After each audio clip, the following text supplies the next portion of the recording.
Welcome to Ilahi kids. अरे बाजी, आज हम यहाँ क्यों मौजूद हैं? जी बच्चों, यकीनन आप भी जानना चाहते होंगे कि आज हम यहाँ क्यों मौजूद हैं।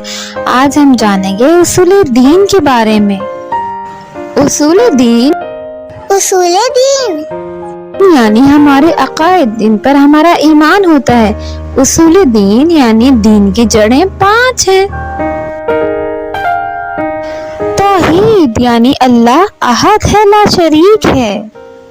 अदल यानी अल्लाह को आदिल मानना। नबूवत यानी 1,24,000 नबियों पर ईमान रखना। इमामत यानी 12 इमामों पर ईमान रखना। और क़यामत, रोज़े जज़ा पर ईमान रखना। तौहीद, अदल, नबूवत, इमामत, क़यामत। अच्छा बच्चों, फिर मिलेंगे। अल्लाह हाफ़िज़।